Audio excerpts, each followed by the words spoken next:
Hello दोस्तों, बहुत बहुत स्वागत है आप सभी का टीजीटी पीजीटी हिंदी साहित्य सागर पर। आज हम हिंदी साहित्य का सरल इतिहास पुस्तक जो कि विश्वनाथ त्रिपाठी का है उस पर बात करेंगे। इसके अगले वीडियो में हमने आदिकाल और भक्तिकाल इस पुस्तक का कंप्लीट कर लिए हैं। आज हम रीतिकाल पर बात करेंगे। तो चलिए शुरू करते हैं। और अगर आपके पास यह पुस्तक ना हो तो ज़रूर से ले लीजिए। पतली सी पुस्तक है, आप इसको ज़रूर 2 से 3 बार ज़रूर पढ़िए। और अगर नहीं ले पा रहे हैं कोई बात नहीं, मैं इस पुस्तक को पूरा कंप्लीट कराऊंगी, ठीक है। चलिए शुरू करते हैं। रीतिकाल। रीतिकाल का समय है 1700 से 1850। सामान्य परिचय।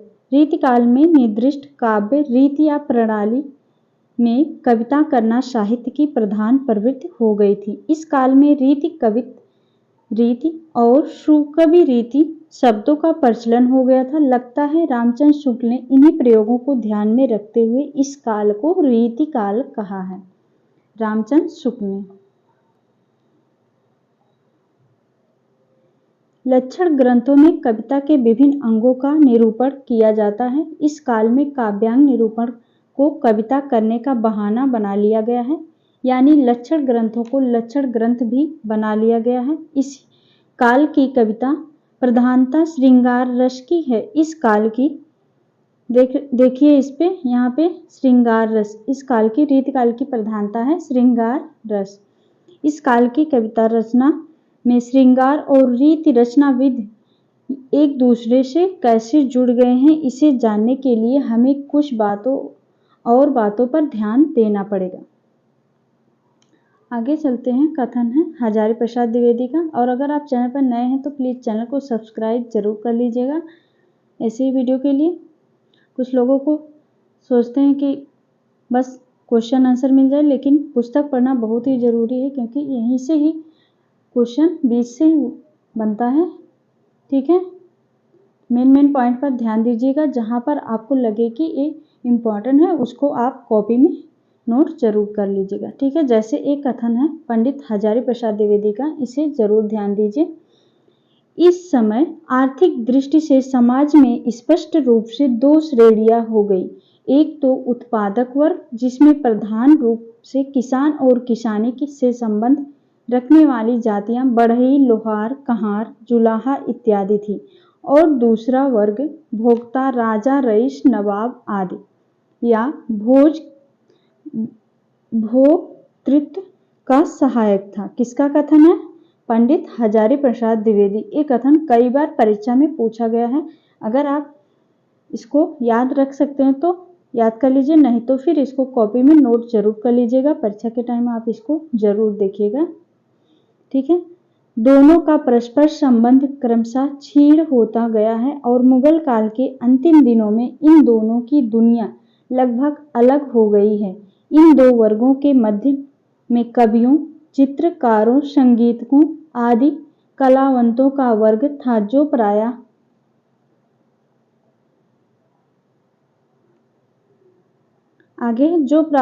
उत्पादक वर्ग से उत्पन्न होता था, किंतु उपभोक्ता वर्ग की स्तुति और मनोरंजन करके जीविका का निर्वाह करता था। जिस वर्ग को प्रश्न करना होता था उसके जीवन और रुचियों का पता होना चाहिए था। द्विवेदी जी के मतानुसार इस काल में कवि शिक्षा के ग्रंथ इसी आवश्यकता की पूर्ति करते थे। संस्कृत के लक्षण ग्रंथ आचार्य लिखते थे, कवि नहीं। संस्कृत के लक्षण ग्रंथ आचार्य लिखते थे, कवि नहीं। वे निरूपण की प्रक्रिया में लक्षण बताकर उदाहरण के रूप में प्रसिद्ध कवियों की रचनाएं अपनी बात को सुस्पष्ट प्रमाणित करने के लिए प्रस्तुत करते थे।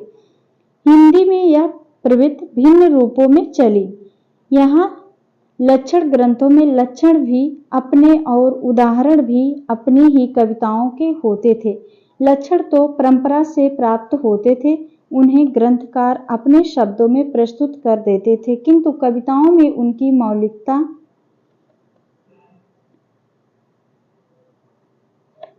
होती थी।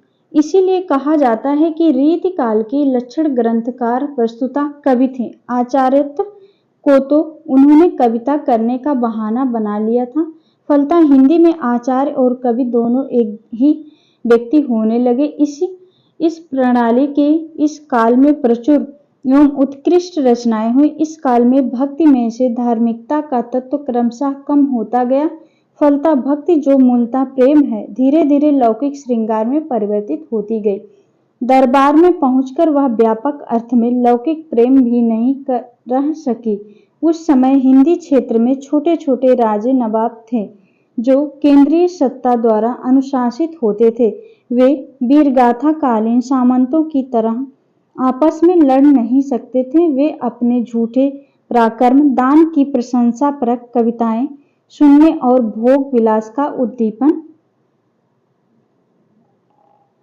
उद्दीपन करने वाली रचनाओं में ही रुचि रखते थे। मोस्ट इम्पोर्टेंट यहाँ पर रीतिकाल की विशेषता ये भी पूछी जाती है।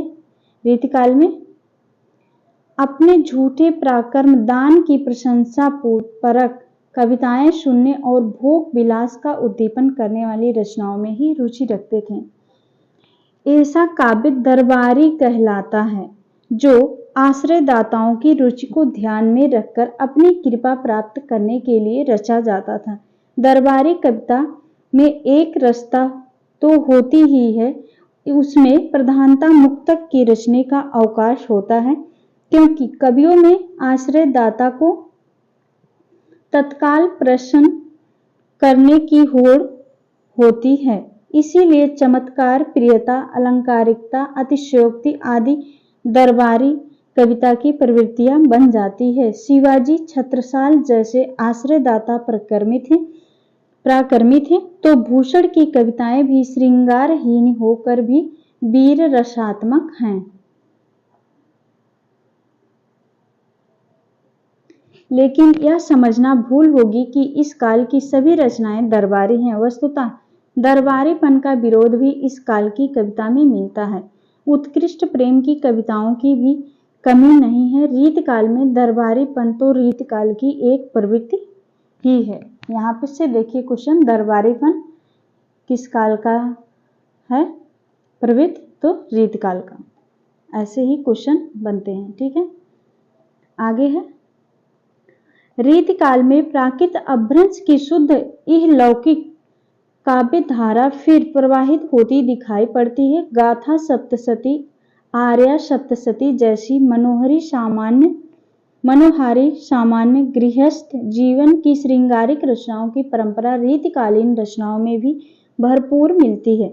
इसमें लोक जीवन में व्याप्त पारिवारिक प्रेम, मिलन, विरह आदि की मार्मिक अभिव्यक्ति हुई है।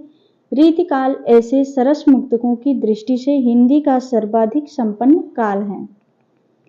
इस काल में साथ ही साथ भक्ति काव्य भी रचा जाता रहा। अवश्य ही रीतिकालीन भक्ति काव्य में पूर्व मध्यकालीन भक्ति काव्य की अग्नि नहीं है, वह दरबारीपन से धूमिल है। इसमें कबीर, सूर, जायसी, तुलसी की व्यापकता ढूंढने पर आपको निराश होना पड़ेगा। इस काल की कविता का परम उत्कर्ष प्रेम की रीत मुक्ति कवियों की रचनाओं में मिलता है।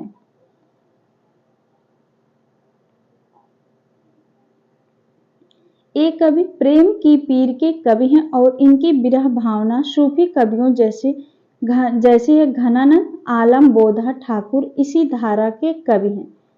घनानंद, बोधा, आलम, ठाकुर इसी धारा के कवि हैं। रीतकालीन कवियों को 3 धाराओं में बांटा गया। ये भी क्वेश्चन बनता है, रीतकालीन काव्य धाराओं को कितने भागों में बांटा गया? 3। और कवि को भी पूछा जाएगा कि कौन से कवि किस धारा के अंतर्गत आते हैं, तो ध्यान दीजिएगा। 3 धाराओं में बांटा गया था। पहला रीतिबद्ध धारा, रीति सिद्ध धारा, रीति मुक्ति धारा। रीतिबद्ध धारा, इस धारा के कवियों ने अलंकार, नायिका भेद आदि के लक्षण बताकर उनके उदाहरण स्वरूप काव्य रचे, जैसे केशव, पद्माकर, मतिराम आदि। ये लक्षण ग्रंथकार मूलतः कवि थे। रीतिबद्ध धारा के कवि थे केशव, पद्माकर, मतिराम आदि। रीति सिद्ध धारा, इस धारा के कवि लक्षण उदाहरण की पद्धति तो नहीं अपनाते थे, किंतु रचना करते समय लक्षणों का ध्यान अवश्य रखते थे। बिहारी ऐसे ही कवि हैं। मोस्ट इंपॉर्टेंट, बिहारी का तो जरूरी पूछा जाता है। बिहारी किस रीति धारा के थे? तो रीति सिद्ध धारा के कवि थे बिहारी। रीति मुक्त धारा, इस धारा के कवि लक्षण उदाहरण की ना तो पद्धति अपनाते हैं, ना ही लक्षणों का ध्यान रखते हैं। ये प्रेम के विशेषता विरह के उन्मत्त गायक कवि हैं। घनानंद, आलम, बोधा, ठाकुर आदि रीति मुक्त या स्वच्छंद धारा के कवि हैं। घनानंद, बोधा, आलम, ठाकुर। एक कवि स्वाभिमानी भी हैं। इनमें रीतिबद्धता और दरबारीपन के प्रति विद्रोह का भाव है। इस काल की प्रमुख काव्य भाषा ब्रजी है। कवित्व, सवैया, दोहा आदि प्रमुख छंद हैं। रीतिकालीन कविता के दरबारीपन पर फारसी काव्य का थोड़ा बहुत प्रभाव पड़ना स्वाभाविक था। दरबारी कविता प्रधानता मुक्तकों में है और अलंकार बहुल। शिव कवि नामक एक अज्ञात प्राय कवि ने कहा है, शिव कवि नामक कवि ने कहा है ये पंक्ति, लक्ष्मी तिहारी एक कृपा के कटाक्ष बिन, केते कूर धूर तन के बदन, ध्याइबे परे झूठे मह पालन के झूठे गुण गाई गाई, बानी जगरानी तासो बैर ठानबे परे, कहे शिव कवि। देखिए यहाँ पे इस नाम से भी आप लगा सकते हैं किसका है। शिव कवि दाता शूम को वखानियत, रत्न विमुख शूर ठहराइबे सॉरी। आगे है, काहू के ना धन के, निज पेट धन के, दौलत के मंद धन के ढींग जाइबे परे। आगे रीतिकाल के प्रमुख कवियों का परिचय। केशव दास मोस्ट इंपॉर्टेंट कवि हैं। केशव दास रीतिकाल के प्रमुख कवियों में आते हैं। केशव दास 1555-1617। केशव दास का जन्म 1555 में और मृत्यु 1617 में हुई। इनके पूर्वज संस्कृत के विद्वान थे। ओरछा नरेश महाराजा राम सिंह के भाई इंद्रजीत सिंह के सभा कवि थे। मोस्ट इंपॉर्टेंट, इनके पूर्वज संस्कृत के विद्वान थे। ये ओरछा नरेश महाराजा राम सिंह के भाई इंद्रजीत सिंह के सभा कवि थे। किसके सभा कवि थे? राम सिंह के भाई इंद्रजीत सिंह के सभा कवि थे। यहाँ इनका बहुत सम्मान था। केशव दास द्वारा रचित 7 ग्रंथ मिलते हैं। कवि प्रिया, रसिक प्रिया, रामचंद्रिका, वीर सिंह चरित, विज्ञान गीता, रतन वामनी और जहांगीर जस चंद्रिका। कवि प्रिया और रसिक प्रिया काव्य शास्त्रीय पुस्तकें हैं। कहा जाता है कि कवि प्रिया की रचना महाराजा इंद्र सिंह की पतिव्रता गणिका राय प्रवीण को शिक्षा देने के लिए हुई थी। मोस्ट इंपॉर्टेंट, यहाँ से क्वेश्चन बनेगा कि कवि प्रिया की रचना किसके आधार पर हुई? तो महाराजा इंद्र सिंह की पतिव्रता गणिका राय प्रवीण को शिक्षा देने के लिए हुई थी। आगे है, केशव का उल्लेख राम भक्ति शाखा के प्रसंग में हो चुका है। उन्होंने राम कथा का वर्णन रामचंद्रिका में किया है। राम कथा का वर्णन किस काव्य में किया? तो रामचंद्रिका। किंतु छंदों की विविधता, अलंकारों की बहुलता एवं चमत्कार प्रियता के कारण उसे भक्ति साहित्य की कोटि में रखना उचित नहीं जान पड़ता। केशव का महत्व इस बात में है कि उन्होंने पहली बार संस्कृत साहित्य में निरूपित काव्यांगों पर हिंदी में विचार किया। इसके पूर्व कृपाराम, मोहनलाल मिश्र, कर्णेश आदि ने रस, श्रृंगार और अलंकार पर अलग अलग पुस्तकें लिखी थी, पर एक साथ सभी काव्यांगों का परिचय नहीं दिया था। केशव ने यही किया और इसीलिए वे हिंदी के प्रथम आचार्य माने जाते हैं। वे काव्य में अलंकार को अधिक महत्व देते हैं। अधिक अलंकार को महत्व देते हैं केशव दास। संभवतः इसीलिए उन्होंने आनंद वर्धनाचार्य, मम्मट आदि रसवादी आचार्यों का अनुकरण करके भामा आदि अलंकारवादी आचार्यों का अनुकरण किया। केशव ने जो काव्य विवेचन किया है उसमें मौलिकता नहीं है, वह संस्कृत के काव्य शास्त्र के आचार्यों का अनुकरण है।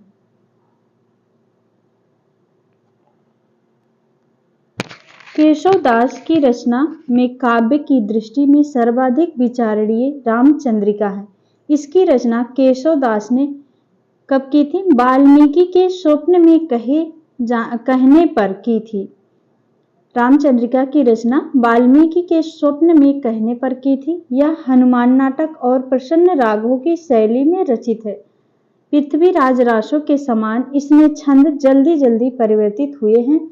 रचना नाटकीय संवादों के परिपूर्ण है। एक ही पंक्ति में पात्रों के बीच प्रश्नोत्तर करा देने की शैली में केशव दास निपुण हैं।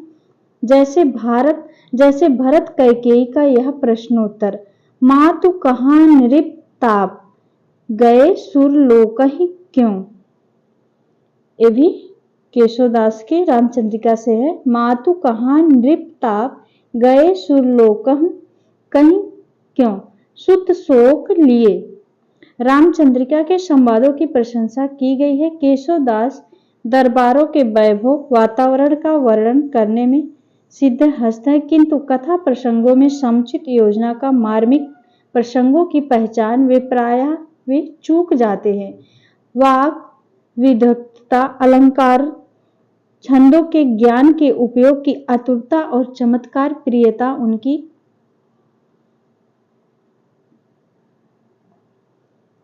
सहृदयता को कुंठित कर देती है, लेकिन यह नहीं कहा जा सकता कि उन्हें कभी हृदय मिला ही नहीं था। लक्षणों के उदाहरणों के रूप में प्रस्तुत उनकी अनेक रचनाएं सहृदय को प्रभावित करने में समर्थ हैं। यद्यपि केशव हिंदी के प्रथम आचार्य हैं, किंतु रीति ग्रंथों की विरल परंपरा चिंतामणि 1609 से चली। रीति काव्य की परंपरा के प्रवर्तक केशव हैं या चिंतामणि, इसे लेकर विवाद है। रामचंद्र शुक्ल केशव दास को नहीं मानते, वे चिंतामणि को ही प्रवर्तक मानते हैं, प्रथम आचार्य हिंदी का। ठीक है, यहाँ भी आगे आपको देखने को मिलेगा विवाद होता है। इनका प्रसिद्ध ग्रंथ कवि कुल कल्पत्रु है। इस काल के अन्य प्रसिद्ध आचार्य कवि भिखारी दास 18वीं शती, ग्रंथ नाम काव्य निर्णय तोष 1634, ग्रंथ नाम सुधा निधि कुलपति 1670, ग्रंथ नाम रस रहस्य सुखदेव मिश्र 1673, ग्रंथ नाम रसारण आदि इनके उपजीवी संस्कृत ग्रंथ है। काव्य प्रकाश, साहित्य दर्पण, रसमंजरी, चंद्रलोक और कुबलया नंद है। अगले कवि हैं सेनापति। सेनापति 1584-1618। आगे सेनापति का जन्म 1584 है। इनकी रचनाओं से लगता है कि यद्यपि उनका कुछ दरबारों में सम्मान हुआ है, किंतु बाद में वे विरक्त हो गए। इनकी दो रचनाएं हैं, कवित्र रत्नाकर और काव्य कल्पत्रु। सेनापति की रचनाएं कवित्र रत्नाकर और काव्य कल्पद्रुम। कवित्र रत्नाकर में भक्ति भाव के छंद हैं। रीतिकालीन कवियों ने प्रकृति का उपयोग प्रायः उद्दीपन के ही अंतर्गत किया है, किंतु सेनापति इस काल के अकेले कवि हैं जिनका प्रकृति के प्रति भावबोध इतना सहज है कि आधुनिक सा लगता है। प्रकृति चित्रण के विषय में उन्हें इस दृष्टि से श्रीधर पाठक के साथ बैठाया जा सकता है। यह सेनापति को बहुत बड़ी विशेषता है। राम कथा पर इनके अनेक छंद मिलते हैं। एक पंक्ति में इन्होंने शरद पूर्णिमा की चंद्र ज्योत्सना की उपमा रामचंद्र के यश से दी है। राम कै सो जस अध उरध गगन है, किसका है? सेनापति का। ऋतु वर्णन में इनका सादृश्य विधान मौलिक है। वर्षा का यह वर्णन है। ऋतु वर्णन का कवि सेनापति को कहा जाता है। ठीक है, आगे है सेनापति उनय नए जलद सामन के चारे ही दिशान घूमरत भरे तोय के शोभा सरसाने न बखाने जात केहू भांति आने हैं पहाड़ मानो काजर के ढोए के घन सो गगन छप्यो तिमिर सघन भयो देख ना परत मनो रवि गयो खोए के चार मास भर श्याम निशा को भरम मानी मेरे जानी याही ते रहत हरि सोए के। पंक्ति पूछी जा सकती है किसकी है? सेनापति की। अब बात है रीति सिद्ध कवि बिहारी की। 1606 से 1663। बिहारी का जन्म 1606 के लगभग हुआ। शुक्ल जी का अनुमान है कि वे 1663 तक विद्यमान रहे। बिहारी रीति काल के सर्वाधिक प्रसिद्ध एवं लोकप्रिय कवि हैं। वे रीति काव्य के प्रतिनिधि कहे जा सकते हैं। उन्होंने काव्यांग निरूपण नहीं किया है, किंतु उनकी रचना में काव्य रीति रची बसी है। वे जयपुर के मिर्जापुर राजा जयसिंह के दरबारी कवि थे। एक क्वेश्चन पूछा जाता है, बिहारी किस राजा के दरबारी कवि थे? जयपुर के मिर्जा राजा जयसिंह के दरबारी कवि थे। वहां उनका काफी सम्मान था। बिहारी के यश का आधार सतसई है। इतना कम लिखकर इतना अधिक यश कम साहित्यकारों को मिला होगा। बिहारी सतसई की लोकप्रियता का यह हाल है कि इनकी 50 टीकाएं लिखी जा चुकी हैं और यह काम अभी बंद नहीं हुआ है। बिहारी मूलतः श्रृंगार के कवि हैं।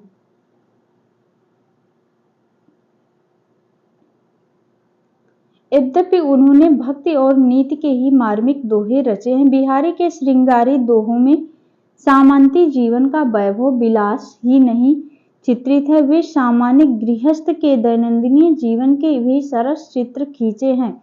देवर भाभी जेठ ननद सास पड़ोसिन वैद्य ज्योतिषी खेत बाग सरोवर सब के संदर्भ में श्रृंगार के चित्र खींचते हैं। बिहारी का विषय सीमित है, लेकिन आधार फलक सीमित नहीं है। श्रृंगार अन्य प्रकार के मनोविकारों से टकराता नहीं है, इसीलिए संकीर्ण लगता है। बिहारी बहुज्ञ थे। उन्होंने अपनी विस्तृत जानकारी का उपयोग अपनी रचनाओं में किया है। एकाध दोहे में उन्होंने सामंतों को ठीक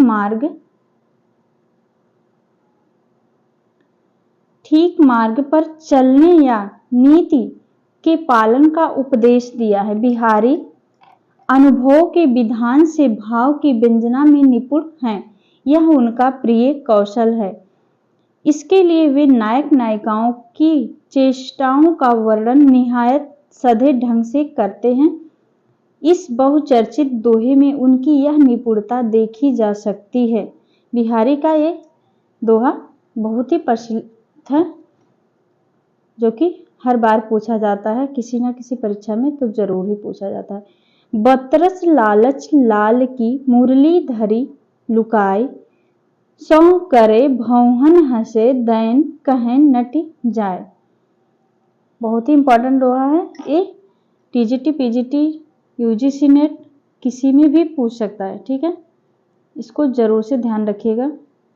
लेकिन बिहारी जब काव्य रूढ़ियों की सहायता से वस्तु व्यंजना के लिए चमत्कार दिखाने लगते हैं, तब वे केशव दास के बहुत समान लगते हैं। ऐसे दोहों के अतिशयोक्ति मार्मिकता नहीं उत्पन्न कर पाती, अविश्वास या विनोद की वस्तु बन जाती है। बिहारी के एकाध दोहे ऐसे भी हैं जो उनके अनुरागी चित्त की सहज अभिव्यक्ति है। जैसे यह दोहा है, सघन कुंज छाया सुखद शीतल मंद समीर मन हवे जात अजो बहे वा जमुना के तीर।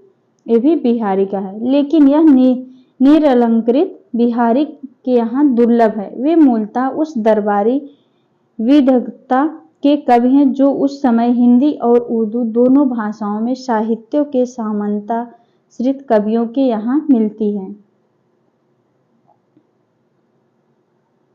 अगले कवि हैं देव। 1673-1700 67। देव का जन्म 1673 में हुआ था। इनकी मृत्यु का समय 1767 के आसपास माना जाता है।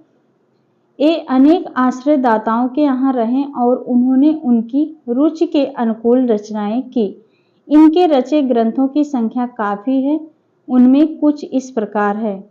देव की रचना है भाव विलास, भवानी विलास, रस विलास, सुख सागर तरंग, अष्टयाम, प्रेम चंद्रिका और काव्य रसायन। देव रीतिकाल के श्रेष्ठ कवियों में से हैं। इनकी तुलना बिहारी से की गई है। बिहारी बड़े की देव, इसी लेकर हिंदी आलोचना में काफी लिखा गया है कि देव ने भी लक्षण ग्रंथ लिखे हैं, अतः इन्हें ही रीतिकाल के आचार्य कवियों की कोटि में रखा जा सकता है। किंतु देव मूलतः आचार्य नहीं, कवि ही हैं। देव में मौलिक रचनाकार की प्रतिभा और सहृदयता प्रचुर मात्रा में थी। लोकप्रियता की दृष्टि से वे बिहारी से बहुत पीछे नहीं हैं। देव की काव्य भूमि बिहारी से कहीं अधिक व्यापक है। उन्होंने प्रकृति के क्रियाकलाप को देखकर अनेक उत्तम रूपक बांधे हैं। जैसे इस कविता में, देव की कविता है, ये भी पूछी गई है कई बार, ध्यान दीजिएगा। कोई 2 लाइन इसमें से पूछ सकता है। डार द्रुम पालना बिछौना नव पल्लव के सुमन झिंगुला सोहे तन छवि भारी ते पवन झुलावे के की कीर बहरावे देव कोकिल हलावे हुलसावे कर तारी दे पूरित पराग सो उतारो करे राई लोन कंज कली नायिका लतानी सिर सारी दे मदन महीप चूक जो बालक वसंत ताहि प्रातः जगावत गुलाब चटकारी दे। आगे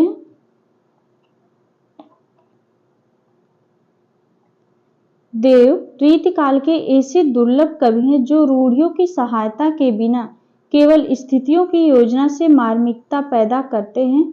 इससे उनकी कविता में नाटकीयता आती है और जिस मनोविकारों का या भावों का चित्रण किया जाता है वे साक्षात हो उठते हैं। इसीलिए देव में उत्कृष्ट बिंब विधान पाया जाता है। जैसे इस पंक्ति में, बड़े बड़े नयनन सो आंसू भरी भरी ढरी गोरो गोरो मुख आज ओरो सो बिलाने जात। मोस्ट इंपॉर्टेंट पंक्ति है, ये कई बार पूछी गई है टीजीटी पीजीटी में और नेट की परीक्षा में भी ये पंक्ति पूछी गई है।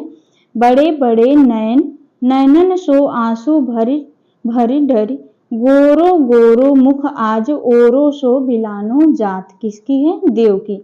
देव काव्य कला के में कुशल कवि हैं, किंतु चमत्कार या काव्य रूढ़ियों के आधार पर रचना करने की प्रवृत्ति उनमें बिहारी की अपेक्षा कम है। इसीलिए उनमें चमत्कार करने की उपेक्षा रमाने की प्रवृत्ति अधिक है। अगले कवि हैं भूषण, 1613-1715। भूषण ने शिवाजी की तो प्रशंसा की ही है, छत्रसाल की भी की है। ये रीतिकाल के 2 प्रसिद्ध कवियों चिंतामणि और मोतीराम के सगे भाई थे। मोस्ट इंपॉर्टेंट यहाँ पर पूछ लिया जाता है, पूछा गया है। चिंतामणि और मोतीराम, इस मतलब पूछ लेगा कि इन कवियों में से कौन से सगे भाई हैं, क्रम लगाने के लिए दे देगा। चिंतामणि, मोतीराम और भूषण। चित्रकूट के सोलंकी राजा रुद्र ने इन्हें कवि भूषण कहा। मोस्ट इंपॉर्टेंट, ये अभी किस परीक्षा में, एमपी की प्रोफेसर वाले पेपर में पूछा गया था। सोलंकी राजा भूषण को कवि भूषण की उपाधि किसने दिया था? सोलंकी राजा रुद्र ने इन्हें कवि भूषण कहा। फिर ये इसी नाम से प्रसिद्ध हुए। वास्तविक नाम कुछ और रहा होगा। वे वीर रस के कवि थे। इन्होंने रीतिकाल की परंपरा में एक अलंकार ग्रंथ शिवराज भूषण भी लिखा है।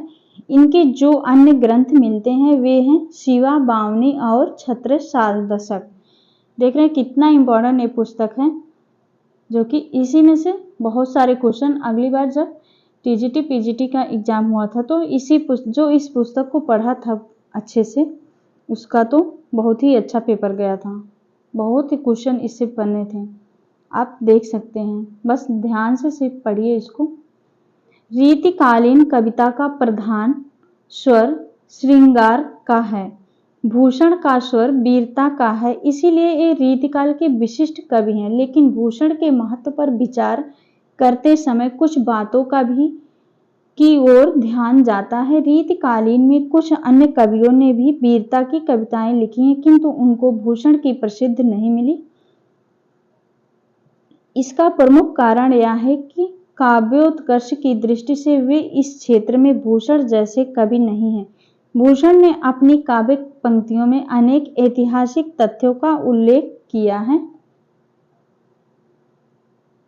जैसे अफजल खां का शिवाजी द्वारा मारा जाना, दारा की औरंगजेब द्वारा हत्या, दारा की औरंगजेब द्वारा हत्या, सूरत पर शिवाजी का अधिकार, खजुआ का युद्ध, शिवाजी का औरंगजेब के दरबार में जाना। भूषण ओज के कवि हैं, उनकी कविता में टंकार के साथ साथ झंकार भी है, सुनाई पड़ती है। वे कभी कभी व्यंग्य भी करते हैं। ये उनकी पंक्ति है, दारा की ना दौर यह रार नहीं खजुए की, मोस्ट इंपॉर्टेंट पंक्ति, ये कई बार पूछी गई है। दारा की ना दौर यह रार नहीं खजुबे की। देख रहे हैं कितनी इंपॉर्टेंट पुस्तक है कि आप बस इसको खरीद लीजिए और इसको 3 बार कम से कम पढ़िए। बस सरसरी निगाह से सिर्फ आप पढ़ लिए तब भी ठीक है, और नहीं पढ़ ले सकते तो कोई बात नहीं, हम इस पुस्तक को कवर करा के रहेंगे, ठीक है। उनके यहाँ, और अगर आप चैनल पर नए हैं और आपको वीडियो ये अच्छी लग रही है तो प्लीज़ चैनल को सब्सक्राइब जरूर कर लीजिएगा ताकि हर वीडियो आप तक पहुँचे, ओके। उनके यहाँ जो थोड़ी बहुत भाषागत अव्यवस्था मिलती है उसका कारण उत्साह का अतिरेक हो सकता है। भूषण काव्य रीति में वीरता को ढालने वाले कवि हैं। उनके काव्य में श्लेष आदि का पूरा उपयोग मिलता है। भूषण ने अपनी कविता में मुस्लिम शासक औरंगजेब द्वारा हिंदुओं के धर्म परिवर्तन पर क्षोभ प्रकट किया है। शिवाजी की प्रशंसा करते हुए उन्होंने लिखा है, शिवा जो ना होत तो सुनत होत सबकी। किसकी पंक्ति है? भूषण की। उनकी भाषा में अरबी फारसी के शब्द खुलकर प्रयुक्त हुए हैं। उनका एक प्रसिद्ध कवित इस प्रकार है, ये भी भूषण की पंक्ति है, इंद्र जिमि जंभ पर बाडव सुअंभ पर, रावण सुदंभ पर रघुकुल राज हैं, पौन बारीवाह पर शंभु रतिनाह पर, ज्यों सहस बाहु पर राम द्विज राज हैं, दावा द्रुम दंड पर, चीता मृग झुंड पर, भूषण वितुंड पर जैसे मृग राज हैं, तेज तम अंश पर कान्ह जिम कंस पर, त्यों म्लेच्छ वश पर शेर शिव राज हैं। अगले कवि हैं मतीराम। मतीराम 1603-1701। मतीराम रीतिकाल के प्रसिद्ध आचार्य हैं। अनुमानतः इन्हें भी अपने भाई भूषण के समान दीर्घ आयु प्राप्त हुई। इनके ग्रंथों के नाम है छंद सार, रसराज, साहित्यसार, लाक्ष्यगर्थ साहित्यसार, लक्षण ग्रंथ, लक्षण श्रृंगार और ललित ललाम। रसराज और ललित ललाम इनके के आधार हैं। मतीराम के रसराज और ललित ललाम। मतीराम रीतिकाल में भाषा की प्रवाहमयता और भाव की सहजता के प्रतिमान हैं। उनकी शैली इतनी सहज है कि उनकी कविता अन्य रीतिकालीन कवियों से अलग लगती है। वे रीतिकाल में व्याप्त चमत्कारिकता से लगभग अछूते रचनाकार हैं। उनकी भाव योजना बिल्कुल सीधी होती है। वे बात तो घुमाकर कहने में विश्वास नहीं करते। वे काव्य रूढ़ियों का कम से कम प्रयोग करते हैं। काव्य लक्षण ग्रंथों के रचयिता होने के बावजूद उनके काव्य में अलंकार पद योजना बहुत कम मिलती है। मतीराम असामान्य स्थितियों का गुम्फन नहीं करते। दैनंदिन जीवन की सामान्य स्थितियां कभी कभी विशिष्ट संदर्भ में किस प्रकार अलौकिक अनुभूति करा जाती है। इस असीम रूपमय जगत के खंड कभी कभी किस प्रकार हृदय में संयोजित होकर अखंड और असीम का अनुभव कराकर हमें सार्थक कर जाते हैं, इसका पता मतिराम के अनेक पदों में लगता है। श्रृंगार के क्षेत्र में भक्त कवियों जैसी सहजता मतिराम की रचनाओं में मिलती है। रीतिकाल में इस दृष्टि से उनके सहचर केवल पद्माकर हैं, उनकी काव्यगत सहजता का उदाहरण है। क्यों इन आखिन सो निहंसक हवे मोहन को तन पानिप पीजे नेकु निहारे कलंक लगे यही गांव बसे कहूँ कैसे के जीजे होत रहे मन यो मतिराम कहूँ बन जाए बड़ो तप कीजे हवे वन माल हिये लगई अरु हवे मुरली अधरा रस पीजे। अगले कवि हैं पद्माकर। पद्माकर 1753-1833। पद्माकर का जन्म बांदा में हुआ था। मोस्ट इंपॉर्टेंट, इनके जन्म स्थान पूछा जाता है। बांदा में किसका जन्म हुआ था? पद्माकर। ये रीतिकाल के अत्यंत प्रसिद्ध एवं लोकप्रिय कवि हैं। ये अनेक गुण ग्राहकों द्वारा सम्मानित किए गए हैं। सुगरा, सितारा, जयपुर, ग्वालियर के दरबारों में इनका आदर हुआ है। हिम्मत बहादुर, जो बांदा और अवध के नवाबों के सेना अधिकारी थे, के नाम पर इन्होंने हिम्मत बहादुर बिरदावली लिखी। इनके द्वारा रचित अन्य ग्रंथ इस प्रकार हैं: जगत विनोद, पद्माभरण, प्रबोध पचासा, राम रसायन, गंगा लहरी, जगत विनोद लक्षण ग्रंथ हैं। पद्माकर भी मतिराम के समान भाषा और भाव की प्रभावमयी सहजता के कारण लोकप्रिय हैं, किंतु पद्माकर की कविता श्रृंगार, भक्ति और वीरता तीनों भूमियों पर समान अधिकार के साथ रस का संचार करती हैं।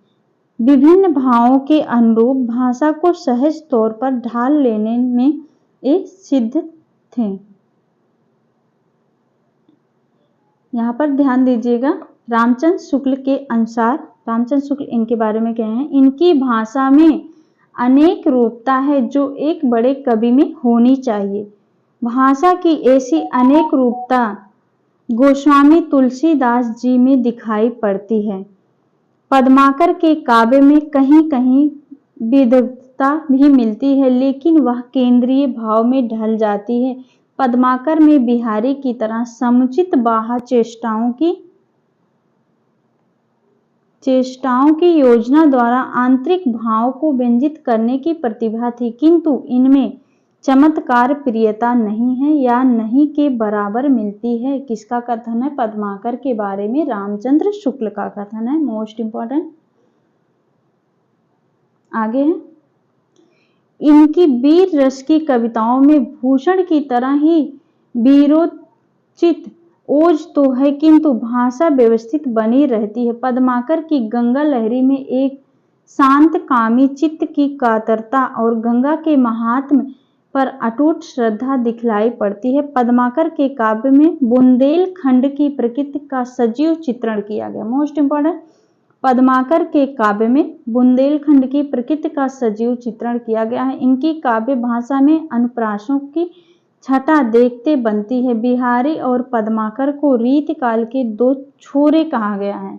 मोस्ट इंपॉर्टेंट, यहाँ पे इस पुस्तक को क्या ही कहें कि कितनी अच्छी पुस्तक है ये। आप एक बार इसको जरूर खरीदिए और देखिए पूरी पुस्तक को, ठीक है। बिहारी और पद्माकर को रीतिकाल के दो छोरे कहा गया है। किसे कहा गया है? बिहारी और पद्माकर को। एक क्वेश्चन कई बार पूछा गया है कि रीतिकाल के दो छोरे किन कवियों को कहा गया है? बिहारी और पद्माकर को। बिहारी रीतिकाल के प्रारंभिक श्रेष्ठ कवि हैं, तो पद्माकर अंतिम। बिहारी रीतिकाल के प्रारंभिक श्रेष्ठ कवि हैं, तो पद्माकर अंतिम। यह कालावधि लगभग 200 वर्षों की है। पद्माकर के काव्य की विशेषता भावों को व्यंजित करने में सजीव चित्र खींच देने में है। नीचे दिए हुए सवैये से इस कथन की पुष्टि हो जाएगी। फागु की भीर अभीरिन में गाहि गोविंदे ले गई भीतर गोरी। भाई करी मन की पद्मा कर, ऊपर नाई अबीर की झोरी। छीन पीतंबर कंबर ते सुविदा दई मीड़ी कपोलन रोरी। नैन नचाए कहीं मुस्काए, लला फिर आयो खेलन होरी। इसकी है पद्माकर की गंग। आगे है गंग कवि 16वीं शती। गंग अकबर के दरबारी कवि थे। गंग किसके दरबारी कवि थे? अकबर के। अतएव इनका समय 16वीं शती रहा होगा। ये रहीम के मित्र थे। वे परम स्वाभिमानी रहे होंगे। गंग का व्यक्तित्व भारतीय साहित्य में अनुपम है। इन्हें किसी सामंत ने हाथी से कुचल कर मरवा दिया था। ये भी क्वेश्चन पूछा गया है कि हाथी से कुचलवा कर किस कवि को मरवा दिया गया था? कवि गंग को। इनका कोई ग्रंथ नहीं मिलता, लेकिन समकालीन और परवर्ती कवियों ने इनका नाम अत्यंत सम्मान से लिया है। कहा गया है कि तुलसी गंग दुयो भये कवियन के सरदार। इसी से कवि समाज के बीच इनके स्थान का अनुमान किया जा सकता है। इनकी जो कविताएं मिलती हैं वे प्रधानता श्रृंगार की हैं। दरबार में थे ही, इसीलिए उनके काव्य की विदग्धता भी थी। कुल मिलाकर अपनी रचना पद्धति में ये रीतिकाल के कवि ठहरते हैं।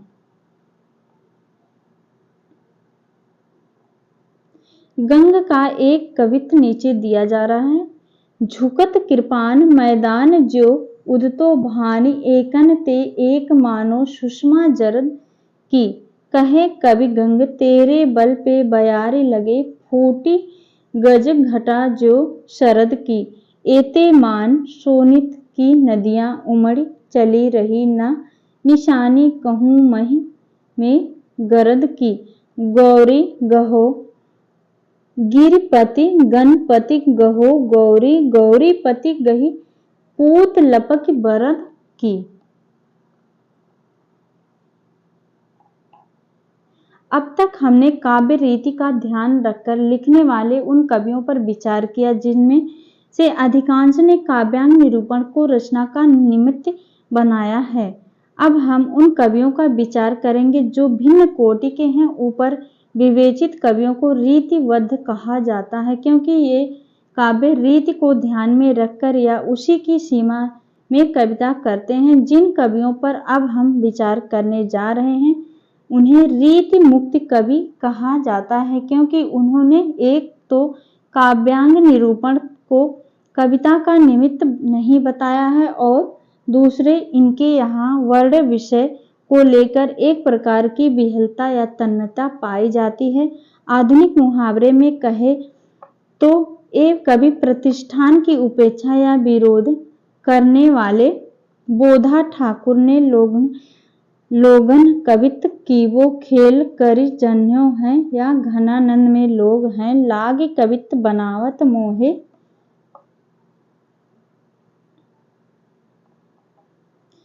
मोहे तो मेरे कवित्व बनावत लिख कर यही प्रकट किया है। बोधा ने रीतिवाद का विरोध रीति काल में होना ही था। घनानंद आलम, बोधा ठाकुर आदि इसी प्रवृत्ति के प्रतिनिधि कवि हैं। तो आज हमने यहाँ तक कंप्लीट कर लिया। अगले वीडियो में हम रीति मुक्त कवियों पर बात करेंगे। आज के लिए यहीं तक, ठीक है। मिलते हैं नेक्स्ट वीडियो में। और आपको यह पुस्तक कैसी लगी कमेंट करके ज़रूर बताइएगा। और अगर अच्छा लगा हो तो प्लीज़ चैनल को सब्सक्राइब ज़रूर कर लीजिएगा। मिलते हैं रीति मुक्त कवियों के साथ। तब तक के लिए बहुत बहुत धन्यवाद दोस्तों।